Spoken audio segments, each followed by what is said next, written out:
Okay, good morning. I'm going to read out loud to you something I wrote this morning. It's 5 pages long. It takes about 20 minutes to read. And it is my father's life story told from my own point of view. All right. It's important to know that this is my point of view. There's so much I don't know about him. So I can only share what I do know. And always keep in mind that my point of view is skewed because I was a child and I was a neglected child. So I have my issues, right? Okay. Lorna was pregnant. It was 1949. She gave birth to her son in January 1950. From the photographs I have collected from Lorna's things after she died, it seems the father was known and accepted by her parents. The photograph shows a happy Lorna smiling, sitting in a restaurant booth with her parents. Next to her is a startled-looking young man who bears a strong resemblance to my father. I am assuming this young man is my grandfather.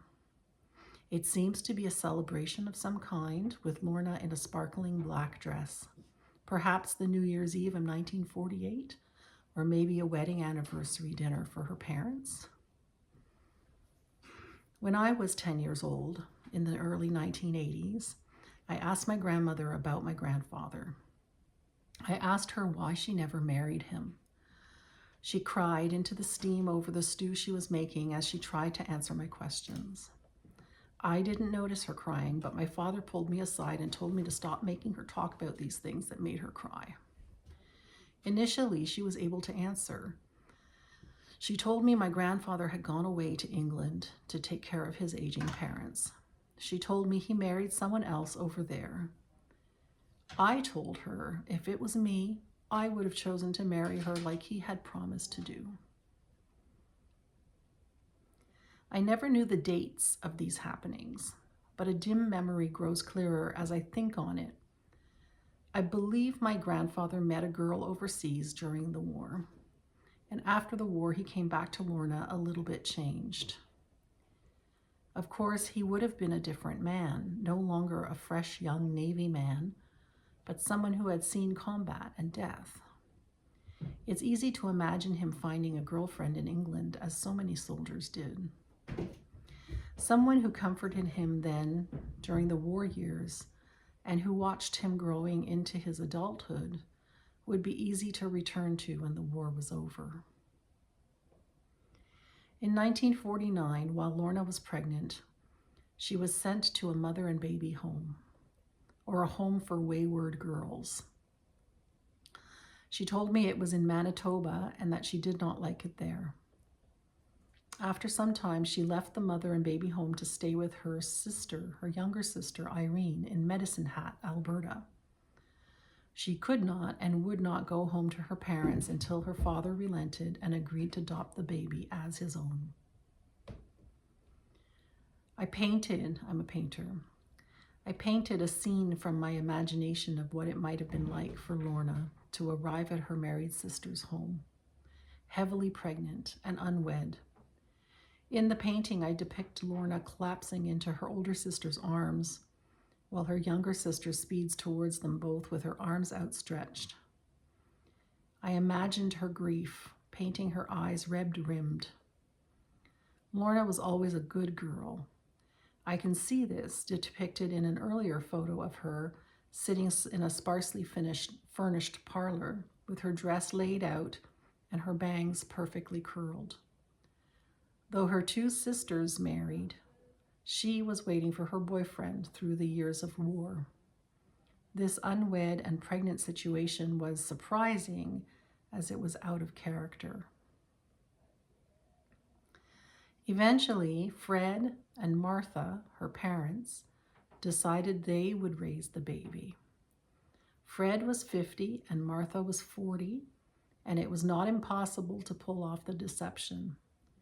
They moved from their neighborhood in Lachine to settle in Dorion, where Fred could go fishing on the Lake of Two Mountains. And the neighbors wouldn't question whose baby this was.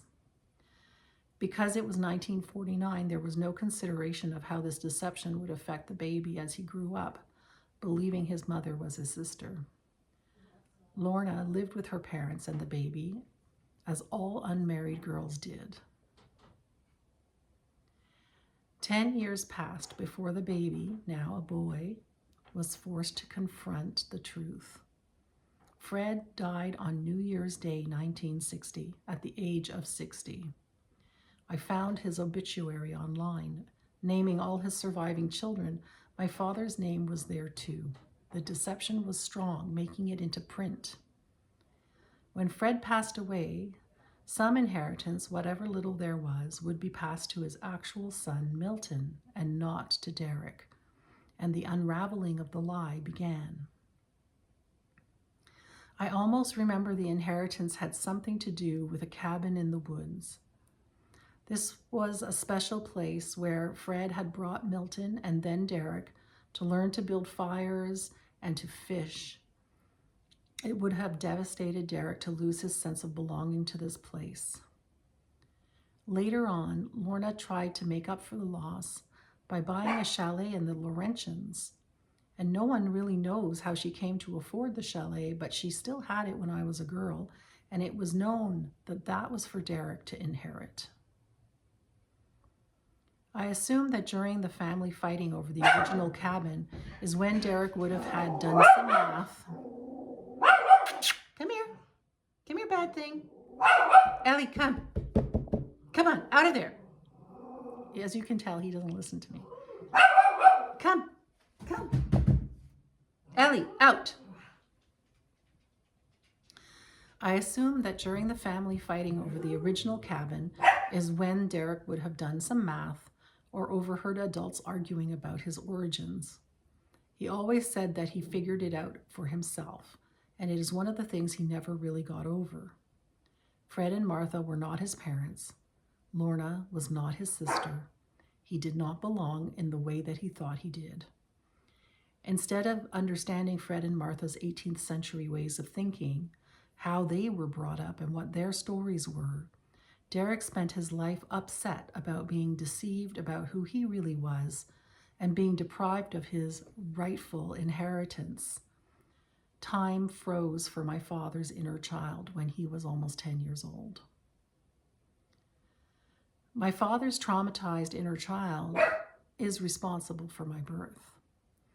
When my mother became pregnant with me, he reacted with joy. There was no question of abortion or adoption.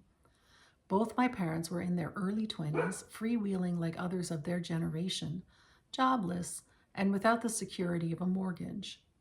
It would have made sense for the pregnancy to end. It would have made sense to give me up for adoption, perhaps by my mother's parents. But it was my father who insisted they could find a way to make do, and they did. By having me be born to them, by having a child of his own, my father got to redo and undo the decisions that were made surrounding his birth, his own birth. My mother has another story just as complex and important as my father's, but for now, I will continue on with Derek's life. By his late teens, my father had become addicted to methamphetamine. His unstable personality was attributed to drug use. He was sent to a school for boys. He was sent to live with his uncle and cousins. Nothing worked. He was raised by women, his mother and grandmother, and blamed them for his lack of discipline. He was spoiled rotten. When my mother met him, she saw his astonishing vulnerability and knew he could not survive the city on his own. She says she never loved him, but that she felt sorry for him. Something about his helplessness resonated with her, as she was also helpless and abandoned in her own way, too. When my parents were together, a 7-year period with some interruptions, the softer and more poetic parts of my father surfaced. However, as a small child, I saw more than just the remembered poet and musician. I remember a man who was unpredictably violent, unpredictably present, and surrounded by a wall of jazz music and clouds of smoke. Derek was my primary caregiver. If you know child development, you'll understand how important that relationship is to the infant. My mother breastfed me for 8 weeks, then switched to bottle feeding to get her body back to herself. Bottle feeding allowed her more freedom to come and go, to work while my father took care of me.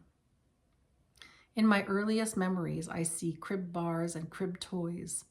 I'm trying to focus my eyes on these things. I am aware of jazz. I hear him on his saxophone. I feel wet and cold. One day, my mother tells, he brought me to her work to pick her up at the end of the day. Mom's co-worker leaned over and whispered to her, "He could have at least combed her hair." Though he was my caregiver and I loved him and preferred him to all others, the care given was unpredictable, haphazard, sort of neglectful, as his main activities were getting high and playing music. And then, when I was 3 3/4, he went to jail.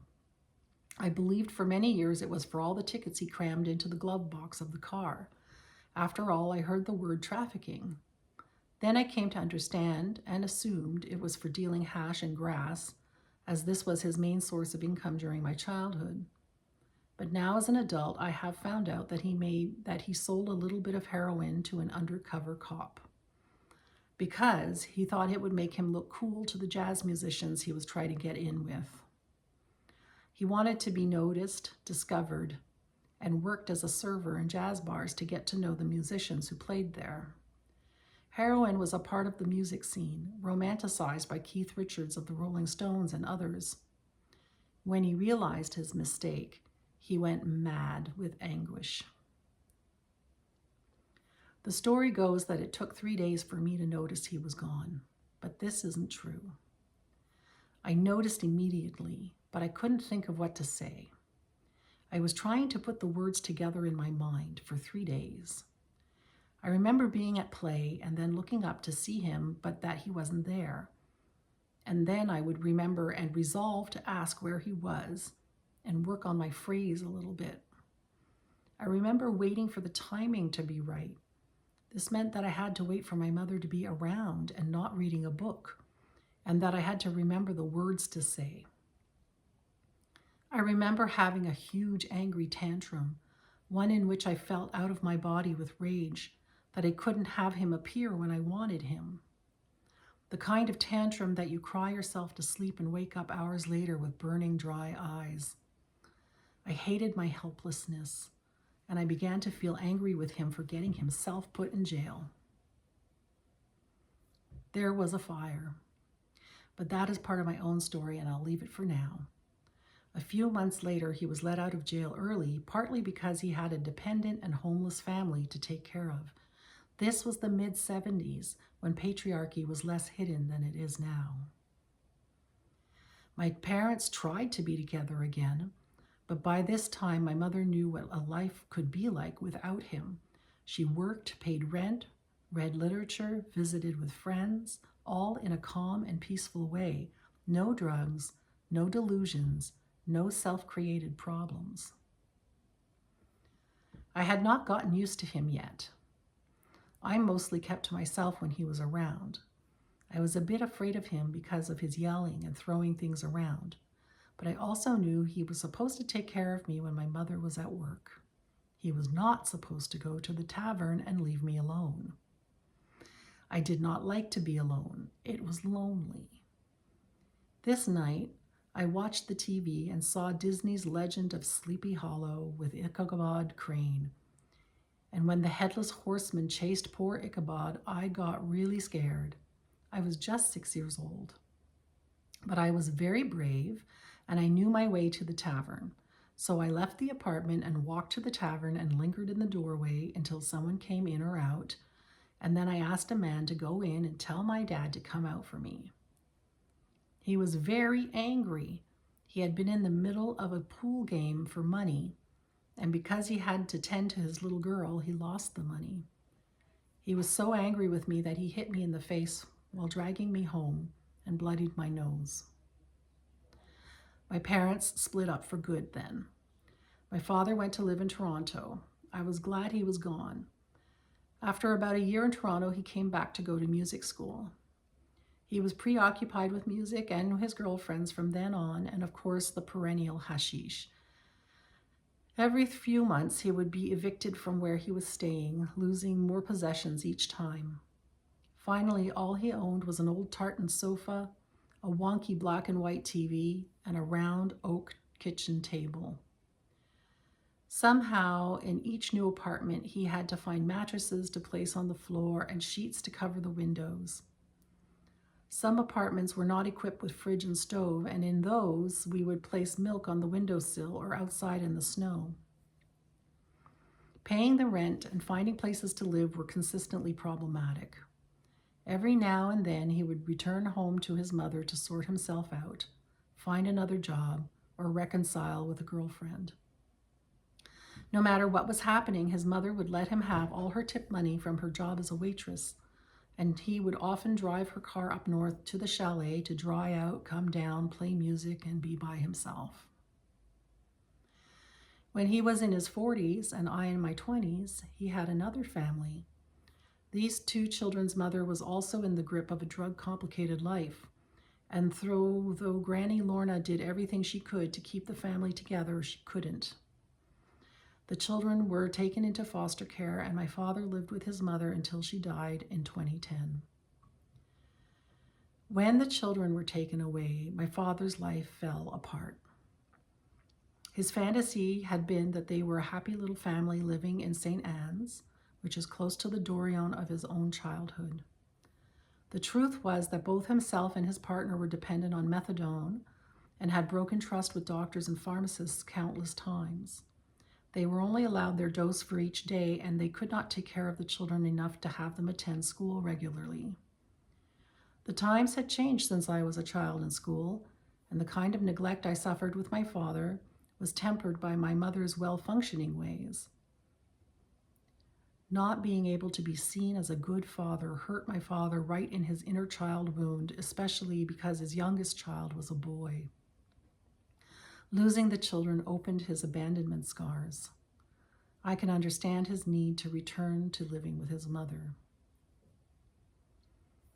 When she died, he was expecting to inherit something. The chalet up north had been sold years ago to give Granny some retirement money to live on and to fund Derek's life as he became unable to hold a job. But that money was used up. There was no inheritance and no place for Derek to live. He once again found himself homeless. On and off again, he lived with the mother of the children. He described their relationship as a love-hate relationship. Many times there were restraining orders for him to leave her be. The years of drug use had clouded her mind, and she was vulnerable and not able to live independently. She had a social worker who helped her manage her money to buy food and pay rent. Both children grew up and severed ties with him, though they kept in touch with their mother. And then she died alone, perhaps on Valentine's Day. The landlord found her many days, maybe 2 weeks later. On the security camera footage, my father is seen entering and leaving the apartment during that time between her estimated time of death and when she was discovered. After the apartment was cleaned out, Derek had nowhere to go. This time he became homeless without anyone to turn to.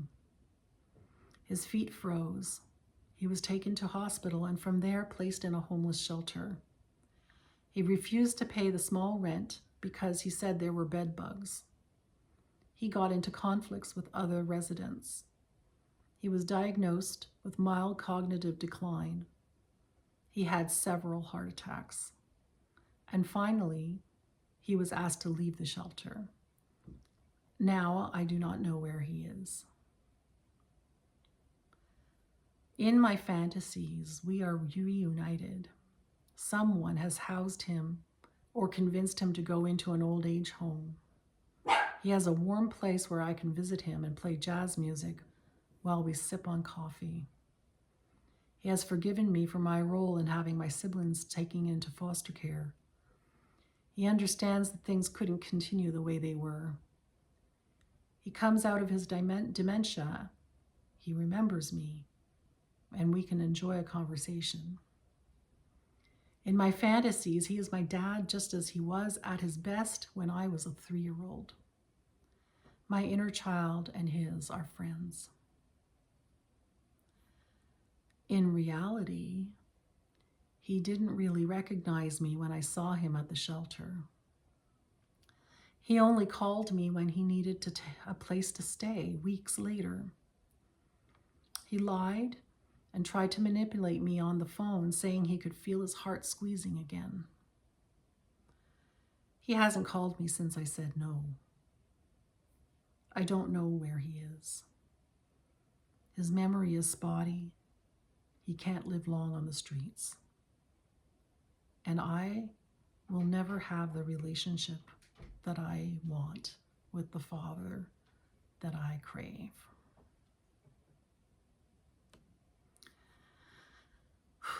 The first time I read that through, I cried at the end. So reading it through the second time was easier. But the reason I want you to know Derek's story is because when you see a homeless man on the street, could be my dad. And be kind to them